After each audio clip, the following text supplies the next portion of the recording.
श्री महावीर जी क्षेत्र में अब खेती करना मुश्किलों भरा हो गया है। खरीफ की फसल में फड़का और कीट का असर रहा। रबी की फसल की बुवाई नहीं हो पा रही है। क्षेत्र के गांव में गहराते जल संकट और सूखते नलकूपों के कारण खेती नहीं हो रही है। मजबूर होकर किसान पलायन कर रहे हैं। एक समय था जब अधिकतर खेतों में गेहूं, सरसों की परंपरागत खेती होती थी। कुओं और नलकूपों से भरपूर सिंचाई होती थी, लेकिन अब सूखे नलकूप और कुओं की दुर्दशा से किसानों की हालत का अंदाजा लगाया जा सकता है। हमारे यहाँ आज महावीर जी क्षेत्र में चांदनगांव, अकबरपुर, औरंगाबाद में पहले ऐसी खेती होती थी जो लोग बहुत दूर तक वो करते थे। आज की स्थिति देखे तो आज खाने को अन्न नहीं है, खाने को पानी नहीं, बिल्कुल सूखा पड़ा हुआ है। मजदूरी करते हैं और लोग बाहर से कमा के लाते हैं, वो यहाँ खाते हैं। कम बारिश से भूमि में नमी का अभाव है।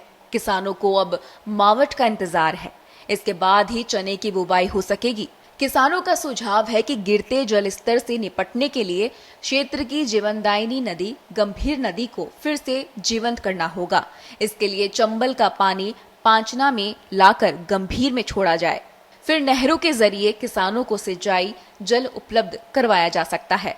पांचना नहर परियोजना से क्षेत्र सहित करौली, सवाई माधोपुर जिले के सैकड़ों गांवों की हजारों बीघा भूमि की सिंचाई संभव हो सकेगी।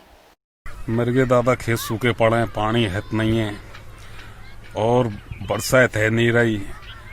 अब पहले सरसों खूब है वो कर रही, गेहूं खूब हो गए, आपकी साल तो बिल्कुल सूखे पड़े हैं। अब क्या करें भाई, लेकिन वो दाने ही नहीं है आपकी, और बेगर पानी है मेरे, पानी है नहीं है।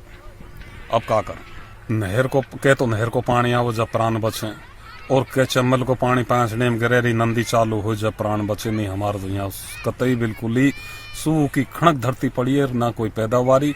आगे हम क्या करें। बैंकों का कर्ज और साहूकारों का उधार किसानों की मुश्किलें बढ़ा रहा है। अधिकतर किसान परिवार तो रोजी रोटी की तलाश में दूसरे प्रदेशों में रोजगार के लिए गए हैं। प्रधानमंत्री मोदी ने 2022 तक किसानों की आय दोगुना करने का लक्ष्य तो रख दिया, लेकिन उस क्षेत्र में अभी भी काम करने की जरूरत है। ग्रामीण क्षेत्रों में स्थानीय फसल आधारित उद्योगों की स्थापना करनी होगी, जिससे किसानों की फसलों की खपत हो सके। महावीर जी से रामकेश की रिपोर्ट, पत्रिका टीवी, राजस्थान।